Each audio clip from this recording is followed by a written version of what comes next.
Hey, what's going on? Dave Redelberger here from the Schottenstein Center and Nationwide Arena. Here with my good buddy, Gary the Arena Guy. Arena Guy, how's it going? Hey, I'm doing great. How are you doing? Good. Any guess what today's topic is going to be? Can you guess it all from your shirt to your background or? Yeah, and yours, it's all, we're giving clues here, folks. Yeah, right. Clues is what 21 Pilots are all about, and these are some, the fan base for this band is definitely great at figuring out clues. So what we're going to do today is we're going to kind of take a step back in time and revisit 21 Pilots and their stops at the arenas over the years. Today is actually, believe it or not, today 3 years ago. Today was the day that the Tour de Columbus came to the Schott. Of course, it was 3 years ago yesterday. It came to Nationwide. It was 1 year ago this week that the Bandito Tour came through town. And of course, we'll also, let's go ahead and just kick things off by jumping way back to 2015 when these Ohio guys, right? I mean, that's why this band is so important to us, is they are Columbus, Ohio, and they are proudly Columbus. From their very beginnings to, where they are today, it's always a special stop when 21 Pilots comes to Columbus. Oh yeah, it's their biggest stop on the tour, and they appreciate Columbus so much, being from Columbus. In fact, when they won the Grammy Award, I think for Stressed Out was the song they won the Grammy for, they gave a shout out to Columbus. They always do in the national press. So it's kind of like certain bands, where they're from because they talk about their hometown all the time, and Columbus is mentioned all the time. They love their roots. Yeah, for sure. Absolutely. And so let's step back, as I was kind of saying, to 2015. And it was the Blurry Face Tour. September 18th of 2015 was the date of the show. Look at you with these backdrops. Wow. Yeah, right. This was the art for the show. You can see Echo Smith was the opening act. And it was a big night for music in Columbus, Ohio. Before we get to 21 Pilots, they weren't the only show in town that night. No, in fact, you weren't at that show because Nationwide, because this little up-and-coming singer named Taylor Swift, who was huge, was playing Nationwide. And I was at the Schott with 21 Pilots. And what was really kind of cool, and may be the first time this ever happened in Columbus, is that we had two sold-out shows at both arenas on the same night, and the lead singer of Echo Smith performed a duet with Taylor Swift at Nationwide Arena. So after their set, she made a beeline to Nationwide Arena, and Taylor Swift had guests at most of her shows. And so the lead singer of Echo Smith came and they did a song together. So not only were there two sold out shows in Columbus, two arena sold out shows, but a performer performed at both arenas on the same night. I mean, that's got to be like a personal highlight for her, that thing where it's just like, what does it get any better than that? Playing two sold out shows at two different arenas. But what I remember most about that is 21 Pilots was certainly in Columbus was huge. But they were really starting to become, leaving their mark nationally, maybe internationally. And so before the show, one of our bosses and I spent time with the guys, and they're, oh, hey, Jules, the Arena Dog, say, it makes an Arena Dog weekly appearance. So we were talking to them, and we took a cool photo. There was only like us in the room, and it was so much one-on-one time. I bet we talked 15, 20 minutes, and we took a photo, and guess what? It's about the only photo that I know of at Nationwide Arena that, for one reason or another, there was a snafu, and it did not turn out. So I was so disappointed because they're Columbus and they're huge and all this. Little did I know that we would be doing them for 7 more shows in the next few years. This is every fan's biggest nightmare, right? Because there are times, and it's pretty frequently, where you go backstage and they say, put away your cameras, put away your phones. You're going to get to meet the band, but we'll take the picture and then we'll email it to you, or we'll give you a link to log on to. And anytime that we do that, we're always a little bit nervous of, when do you get that picture? And for fans who rarely get to go backstage, this is one of the biggest days of their life, right? Yeah. So I remember talking to our photographer, and he calls me and he says, Dave, I think I lost the backstage picture. And he's, he's a guy, great guy, who's been working for us for years, and an amazing photographer. You're seeing some of his work throughout this video today as we are sharing some of the pictures that Greg has taken. But boy, did he, and we've never let him forget it. No, but this was a rough one. And the only reason that we continue to remind him of what happened is because he is so good at what he does, and he can take it, and it's not something that happens ever. So it was just a fluke. So, but of course, knowing us as we are, we couldn't let it go. One of the great things about 21 Pilots is, what these guys do on stage. And this was, kind of the first chance for them to do an arena show in Columbus. But, there are some artists that fill the stage with, 20 performers, right? They've got 3 drummers and they've got a horn section. They've got backup singers, 2 guys here. And what they do on that stage is just so electric, and the way they pull the crowd in. It's this was your first chance to experience it, and it's definitely unique among a lot of the artists that come play the arenas. Oh, absolutely, a highlight for sure, and it was an incredible show. And the crowd, it's the most unusual crowd in a good way. They have fans from all over the country, and they follow the band. Maybe they follow the band regionally. Some people even go more than that. And we've had fans from every state in the country and some other countries see them here in Columbus and other shows on the same tour. But they always want to come to Columbus because they know the Columbus show is extra special and that it's going to be a great show because it's their hometown. And one of the funnest things I do is talk to the fans during these shows. And it's at a level beyond almost anything I think I've ever experienced. A level of concern, you almost might say. Yes, that was unintentional, but yes. One of the cool things about this particular show too, in 2015, was Brutus Buckeye made a surprise appearance, right? So you talk about Columbus icons, right? True. It was a great moment when Brutus came out on stage, and obviously it meant a lot to the band, and it was just very cool. Well, and I believe they sing happy birthday because it was Brutus's 50th birthday. And so that was a special occasion. So Brutus came out. They are from Columbus. They're OSU fans. So it was mutually fun. Yeah, and fans went nuts. Yeah, and the fans went really nuts when a couple years later, 2017, Columbus kind of got its own tour. Literally, it got its own tour by name, the Tour de Columbus, right? Tour de Columbus. You got some artwork, and I've got some right here too. Yeah, it's a very cool piece, right? That was some of the art that we had made that was custom for the show. But talk through kind of what the Tour de Columbus was for folks who had not heard about this. It was so cool, and it was absolutely 100% unique to Columbus because, like we've been talking about, they appreciate their hometown of Columbus so much that they wanted to give back, and they wanted to appreciate their journey. And so they played every venue that they played on their way up, starting from the smallest venue to the biggest, which was the Schottenstein Center, the show we were talking about first. And then they added their next big show at Nationwide Arena. So they started out at the basement, which I've never been to, but I'm told that maybe 100 people. Yep. And then that was on the 20th. Then on the 21st, they played, do I have the dates? Yeah, I have the dates, right? Yeah, you got it right. Yeah, I'm not even looking at yours. I'm just going from my memory, so that's why I want to look at it. Then they moved to the Newport, which is on High Street on campus, and that was cool. So they had advanced from the basement to Newport in their career. And then they moved to Express Live, which is a lot bigger. I don't know what it was called when they played there. And Express Live is the newer name. It may have been Promo West Pavilion back in the day. Maybe, before my time. But they played at what now is Express Live.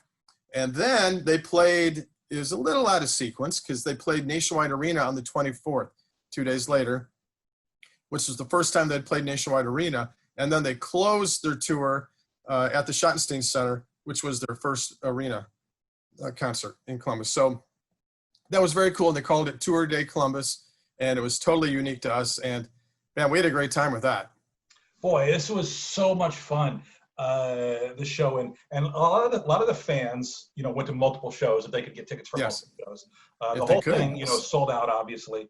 But there were fans lining up. There were definitely individual shows because we had huge crowds outside the Schottenstein Center Nationwide Arena and Express Live all at the same time. At the same time, yeah. People waiting for days, and one of the things that we really worked hard to do, and we got so much love from the fans, is we really tried to work and take care of them best we could, because while you couldn't officially camp out, we did our best to accommodate them, and they had their own line systems and some great stuff, and just a great group of dedicated fans.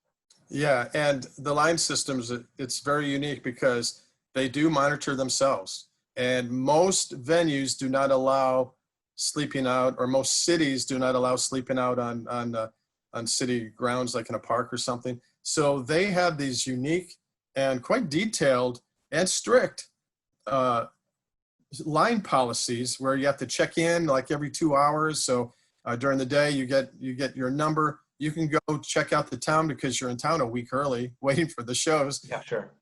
But you have to check in to maintain your place in line. If you don't check in, you lose your spot. It's very unique, and they have it down. This is a culture. It's not only fans, but it's their music, their lyrics, and what the band means to some of these kids is so impactful and so important to them that they want to follow them. They know every word. They know what everything means and every nuance, like the tape on here, which we'll talk about the next time they played in Columbus. But they are amazing. They know every single word of every single song. And a lot of the fans, when I spoke to them, actually started crying when they were talking to me because their impact on them was that intense. Yeah, do you remember the big art show we had Yes. at Nationwide, where a lot of fans had their own art that they had submitted, and it was kind of a very, very cool little thing there. Yeah, I should have found mine. I had one kid that I interviewed.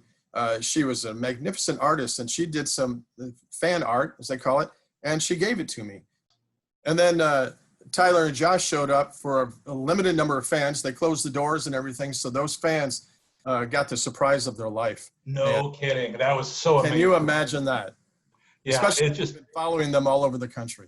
For sure, and it was a very special moment for those fans, and like we talked about, it's a special moment when these guys going to play Columbus for them, and this one was we kind of went a step beyond with what we usually do for our artist gifts backstage. We do some unique stuff, and so for the first show at Nationwide Arena, we had some custom hockey helmets and hockey sticks that we had customized with the tour art. So we made Tour de Columbus hockey helmets and hockey sticks, and that was kind of cool. And that was for Nationwide Arena, right? That was for Nationwide Arena. But the next night, I think, was the piece de resistance, if you will, where we did custom basketball. But this piece right here is a small sampling of what we did for the band. Yes, and they got a much bigger piece. But this is the actual floor that Tyler played for Worthington High School, and was a basketball player, and actually played in the OHSAA tournament at the Schott as a high school student, which is crazy. And then he loved the fact that he had done that, and then he was performing as one of the biggest stars in the world at the Schottenstein Center in about the same location as he was shooting hoops. And so this is a smaller version of it. And this is the actual floor, but a smaller version of the floor. And I love it. As you know, I won this at our Christmas party or a holiday party drawing. But I love this. And it was just incredible that we had the actual floor that he had played on. And, yeah, Mike Damus, who's one of our coworkers there at the Schottenstein Center, called me up, and he said, Dave, I've got the court that they played on when he was here, and if you want, we would take a small section of this and make some court replicas of the actual court. And I thought, that's something they're not going to get anywhere else. That's something that, and so the one we gave them was pretty good sized, but very cool. And getting to present that to the band on their show at the Schottenstein Center. Just again, it's that full circle of life of one moment you're having the amazing experience of getting to play basketball at the Schott, and then you're back just a couple of years later, and you're headlining. It's the conclusion to your tour to Columbus, which was really a victory lap for the band. It was very cool, very cool. I guess my biggest memory of that show, in addition to the basketball floor presentation, because it was so special to them, because usually they get jerseys and that sort of thing, so this was so unique, was that the arena guy goes out and talks to fans, and did that for many days, and came across this one kid that was painting other fans' arms and necks black. And that was part of the thing that 21 Pilots was doing at the time.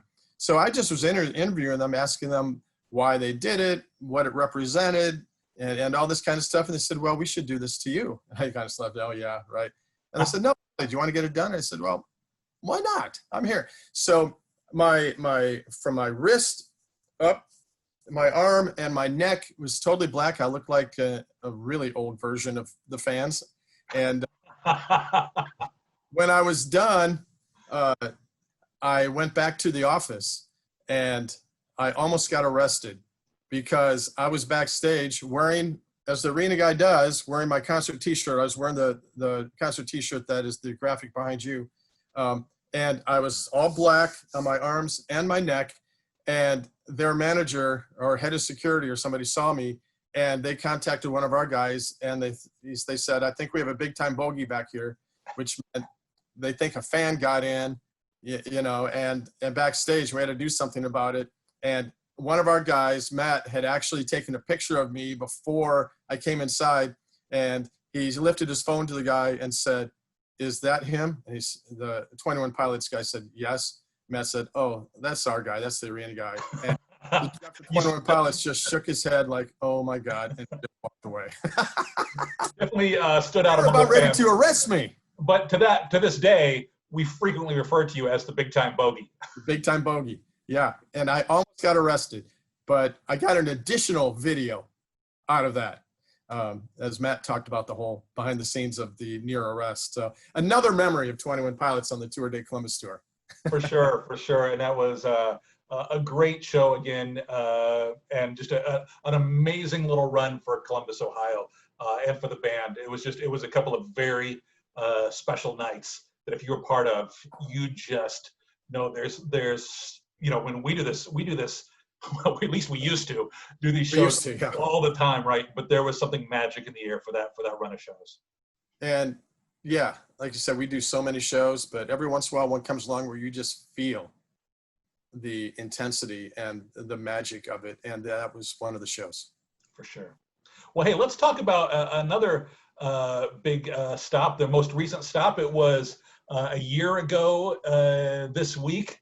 You're wearing the shirt, yep. And it was just, you know, the Bandito tour got announced, and Columbus wasn't on the early run. The first list of dates, and fans were going, well, they're not going to come to Columbus. And we, you know, hey, hang on, we got you, we got it covered. So, of course, we've been working with the guys on a regular basis. We're always, you know, we could have them do a residency if we could, right? But absolutely.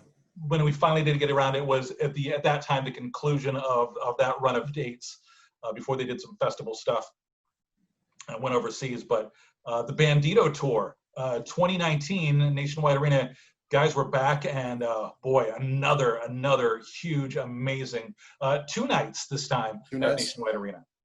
Yep, and maybe we'll start with the meeting with the guys, and they're always so gracious and so kind, and they've got their own sense of humor. One of the cool things that you did was present them with giant cards showing which fans outside who'd waited outside for days or longer signed, and presented that to the band. Yeah, you know, we've done the cool stuff from the last visit at the Schott, so we thought, what can we do this time that's just, you know, a little bit different? So the idea came of, you know, welcome home postcards. So yeah, so we took 2 giant, we did 1 each night, but we did these giant oversized postcards and took them out to the fans that had been waiting out in line and had them sign it with some of the messages to the guys. And then we took those backstage, gave them to the band, and it was just cool because, again, it was something that nobody else had done in Columbus, obviously that connection. But it was people from Columbus, it was people from all around the world had signed these. And you remember the guys taking some time to go through and read all the little messages from all the fans. They did. They really appreciated it. And some of them were a little silly. Like one guy wrote, "Who is your favorite Beatle?" And I remember, I think it was Tyler, said, "Oh, I don't," because then I said, "Look at this one." I said, "Who is your favorite Beatle?" And he said, "Well, Volkswagen." We expected John, Paul, George, or Ringo, but he said Volkswagen. So, but they really appreciated that. That was very cool. And then I worked with the city, and we renamed Nationwide Boulevard 21 Pilots Way or Boulevard or Street or something. Yeah. But 21 what am I saying? 21 Pilots, and it was the yellow and the artwork up there, and they thought that was really cool. So yeah, was it? I can't remember if it was Tyler or along Josh with the card. I can't remember if it was Tyler or Josh who said, Alex, like, I'm gonna have meetings downtown all week, so I can just tell people to come. It's like, oh yeah, where should I meet you at? Oh, just meet me at the corner of and 21 Pilots Boulevard. I know, that was so funny. That was so funny. So again, for those shows, kids were waiting in line. They waited in McPherson, which the city was very concerned about. I fielded several calls from the mayor's office, just wanting to make sure the kids were behaving themselves. And I assured them that they were harmless, that they had their own monitoring system that we talked about earlier, and that they didn't cause any problems, and they absolutely would follow the rules that the city put forth. And they would leave at 11 o'clock every night and then come back, I believe, at 8 or 9 in the morning. And they would do that every time, and no problems. It just certainly was a cause for concern because that's a public area. And then level of concern. What's that? A level of concern. A level of concern once again, but there was no level of concern as it turned out.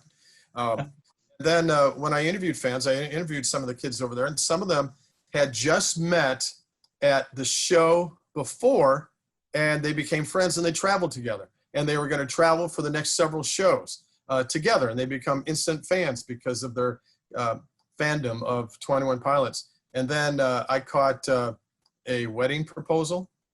Some guy proposed really? to his girlfriend. About that. It was probably one of the most watched Arena Guy videos I've done. And I went over there with the microphone, and as soon as she said yes, and then they both put on 21 Pilot shirts, as soon as she said yes and they'd done that, I had a microphone on their face, and I was talking to them before they could share with their friends how excited they were. They were talking to their everything. So I kind of felt a little bit bad about that, but I wanted to get the scoop. And then a lot of people for that tour, I think Columbus probably sold out of yellow duct tape, which is this right here. Yeah, okay. I've been waiting to ask. What's the my back too? Okay. What's the story there? So you can tell I'm wearing shorts here. Yeah, you are wearing shorts. I want to point that out.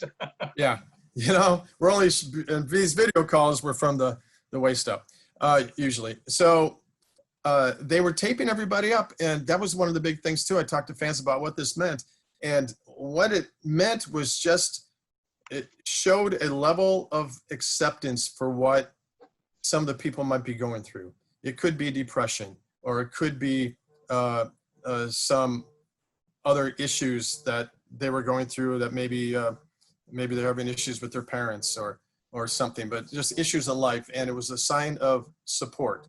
And so they would tape everybody up with the yellow, and it just says, "I got you. We're in this together, and we're all good." So that was awesome. Kind of tape me up, and I got the story for that. And you know what? The thing about 21 Pilots is that they're a great show. The crowd loves it, but their lyrics connect with so many of their fans in a major way.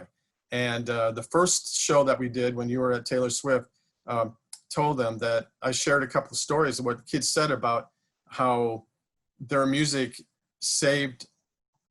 The one girl said that her brother was on the edge of a deep depression, and their music brought him out of it. And I just told them how their music was changing lives, and they said, "Yeah, we're starting to hear that," and they were really touched by that. So they're more than just a concert artist; they really do affect lives. And they have just such a connection with their fans. I mean, it's so great to see. It's rare that people can play, 2 nights in a row at the arena and sell out both shows. And when they came, the tickets went quick. They always do. And so it was just, again, a couple of very special nights. A few lucky people got to attend both nights. And one of the cool things that we get to see, especially when you see the show back-to-back nights, is how some of the magic works, and how sometimes the band somebody might end up, up in the rafters during a song, or up in the upper bowl in the middle of a song, and it just there's definitely some magic involved, if you will. It's a term that we use a lot, but this band definitely brings it. Oh, 100%. Yeah, it was very cool. I'm not sure I would be as big of a fan if I hadn't had these experiences at the arenas. And, you and I get exposed to a lot of great artists that maybe we wouldn't have if we were in a different profession. But seeing these guys, I am such a fan of their music and what they stand for, and all that. And they are awesome. And then to have the Columbus connection on top of it is really cool. 100%. It is a very, so what's next, right? We always talk about what's next for the guys, and when we can have them back and where they're going to play. And, there's definitely always rumors of the band coming back and some fun stuff. But we know I can't reveal anything specifically. I can tell you very clearly, we are always working on getting these guys back in town. Yeah, for sure. I mean, that's a no-brainer. Anytime. And they've been a little busy. They've slowed down a little bit during the coronavirus thing, but they put out a song. And there was a marriage that popped up over the past few months. So they've been keeping busy during this time as well. But yeah, very cool. You mentioned the new video, the new song the guys put out for Level of Concern. The performance on the Tonight Show was very cool. It was so good. It was so good. Making the news this week, is definitely their video for Level of Concern as a never-ending video, right? Where they put out all these clues that fans had to figure out, and they figured them out pretty quick. And then they could submit their own footage, and now it's kind of becoming this whole never-ending video thing. These guys are innovative, and I really can't wait to see what they do next. I agree. Yeah, they're very innovative, and they keep it exciting. For sure.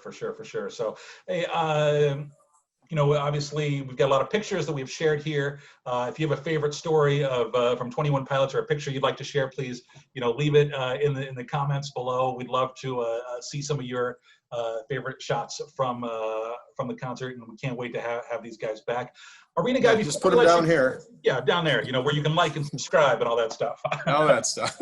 Hey, before I let you go, and I do want to mention, of course, that we are still working full steam ahead right now on the basketball tournament coming to town. Yes, TBT. Carmen's crew is seeded #1, and those are our hometown guys, featuring Aaron Kraft and headed by Jared Sellinger and Evan Turner.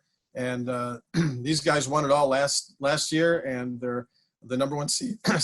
Seed this year, and there are 24 teams.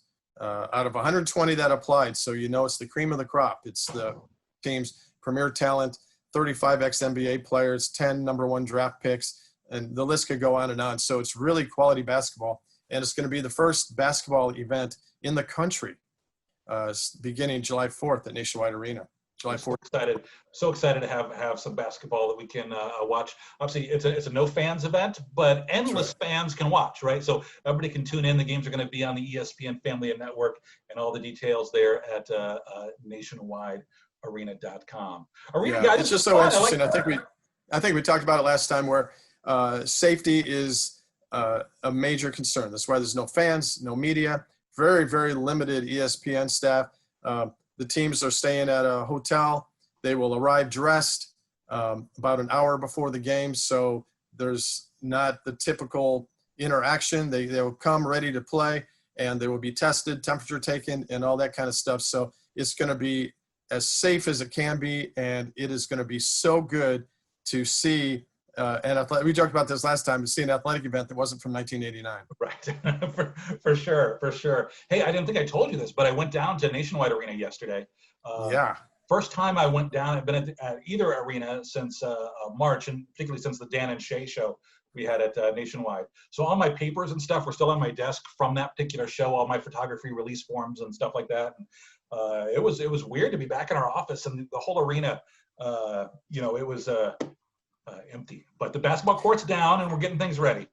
Yeah, that's cool. I've been to Nationwide Arena once when we had a citywide Central Illinois event, and we were involved in that at Nationwide Arena. So I was outside dealing with the media and all that. And then I forgot something that I needed at the Schott. So I went to the Schottenstein Center just to get something out of my office. And it's kind of creepy just because there's very few people in the building, and nobody except for the essential people, we've all been working from home, are there. So it's so quiet. And usually it's a place that's full of energy, even on non-show days, and so much going on. But it's really been kind of strange since, for us, I haven't seen you in person since March 8th. And then I went home for a couple of days to see my family, and I spent very little time with them because I work with the media, and the phones blew up, and I was on the phone all the time with media with the ever-changing information. So it's been quite a time. We're at 4 months into it now. Yeah, that's crazy, right? Yeah. Happens fast. Well, hey, we're working on a ton of stuff. I actually saw another show confirmation come in today, just a little bit ago, for a show in 2021, which of course can't reveal that secret info. But every day we're working on stuff coming on in the future and keeping our fingers crossed and best practices and policies for how we're going to keep people safe. So good stuff is coming. Good stuff. It's being worked on. Yeah, we're working on December and 2021, and hopefully we'll get back on track stronger than ever. I know we will. Arena Guy, always a pleasure, sir. Look forward to talking to you here again soon. All right. We'll see you soon.